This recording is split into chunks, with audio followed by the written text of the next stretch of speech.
Bab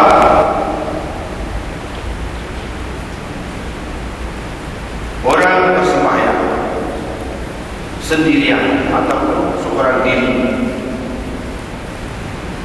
berasingan khalfas shaf, di belakang shaf.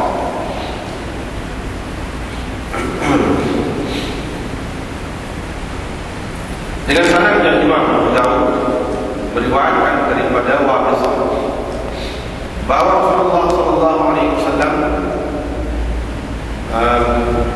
melihat atau menampak seseorang yang sedang bersembahyang di belakang shaf sendirian, jadi dia salat. Fa amarahu an yu'ida, baginda memerintahkannya supaya mengulangi. Qala Sulaiman bin Harb berkata, as-salat, mengulangi itu maksud mengulangi ialah mengulangi sembahyang. Bab orang yang rukuk duna shaf, sebelum memasuki shaf. Dengan sanad yang Imam Abu Dawud meriwayatkan, sesungguhnya Abu Bakar menceritakan bahawa dia masuk ke masjid pada ketika itu Nabi Allah sallallahu alaihi wasallam sedang rukuk. Qala, dia berkata, Abu Bakar berkata, "Raka'tu duna shaf." Saya rukuk sebelum sampai ke shaf. Selepas itu Nabi sallallahu alaihi wasallam bersabda, "Zadakallahu hirsan wa la ta'ud." Semoga Allah menambahkan lagi kesungguhanmu untuk beribadah. Wa la ta'ud, dan jangan ulangi.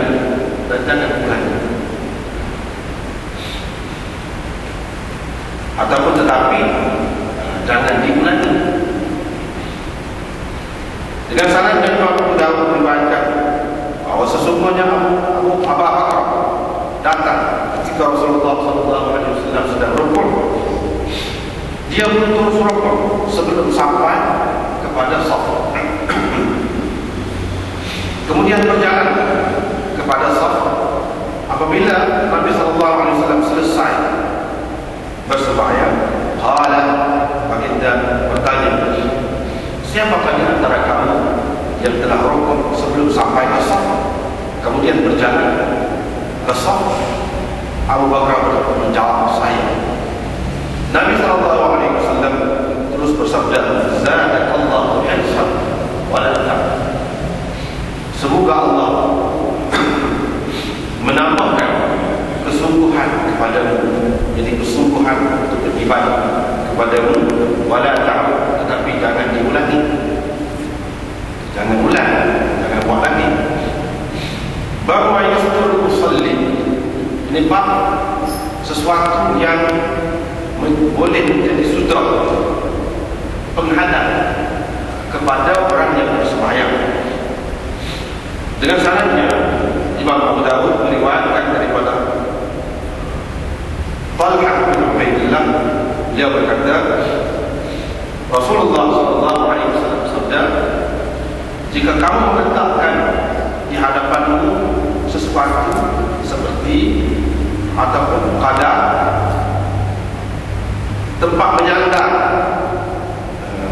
pelana unta, pada yadurruka, maka tidak akan menjejaskan engkau yang disembahyang engkau.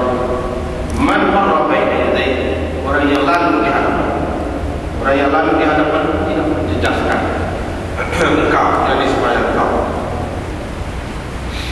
Dengan sanad yang Abu Dawud meriwayatkan daripada Allah, dia berkata,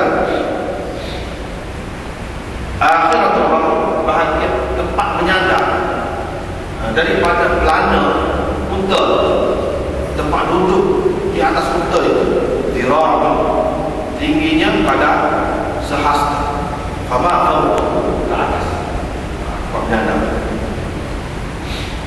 Dengan sanad Imam Abu Dawud meriwayatkan daripada Ibnu Umar bahwa Rasulullah SAW apabila keluar pada hari raya baginda akan memerintahkan bil harba supaya dibawakan lembing, satu lembing pendek, lalu dipacapkan di hadapannya. Baginda bersembahyang dengan menghadap kepadanya, kepada lembing. Wan nas orang-orang lain berada di belakang baginda. Wa kana yaf'alu dhalika fi safar. Demikian juga baginda melakukan ketika dalam perjalanan. Fa min thamma, kerana itulah ittakhadha al-umara, pemimpin-pemimpin kemudian menggunakan ataupun memakai lembing tadi. Diriwayatkan daripada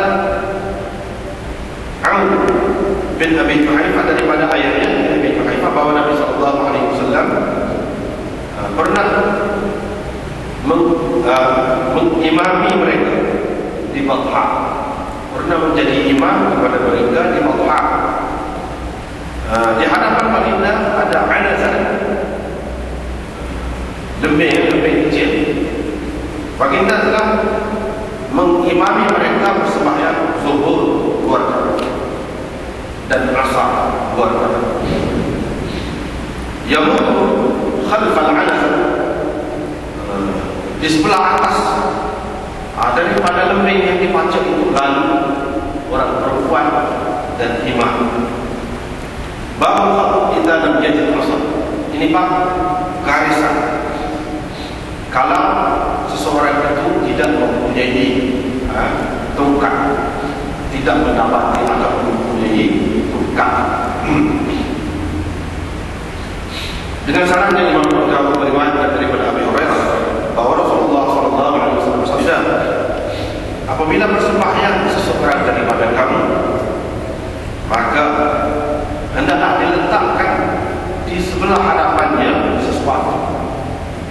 Kalau dia tidak mendapati jadi sesuatu untuk diletakkan di hadapan, falyamsik asad, maka hendaklah dipacapkan asad, tongkat. Kalau dia juga tidak mempunyai tongkat, falyakhtu khabban, maka hendaklah dia menggariskan. Ini di bahagian depannya. Thumma la yadurru ma marra amamahu. Selepas itu tidak ada apa-apa lagi yang lalu di hadapannya menjejaskan, memudaratkan, menjejaskannya. Ini menjejaskan sembahyang itu. Seterusnya riwayat daripada Abi Hurairah daripada Abu Qasim, beliau berkata pada hadis al-qabr, lalu dia menyebutkan, perawi itu menyebutkan hadis al-Karisah tadi.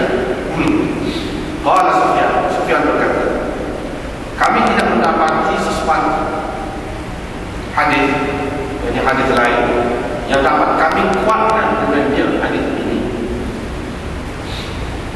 Dan hadis ini tidak datang kecuali melalui sanad. Qala, dia berkata, yakni Ali bin Madini, anak murid pada Sufyan. Dia berkata, saya berkata, dia Ali bin Madini ini kan cerita kepada orang bawah dia lagi lah. Orang bawah dia itu Muhammad bin Yahya bin Faris, iaitu guru kepada Imam Abu Dawud. Saya berkata kepada Sufyan, mereka berselisih pendapat tentang hadis ini. Maka Sufyan pun berfikir sejenak, dia pun mendengar sejenak.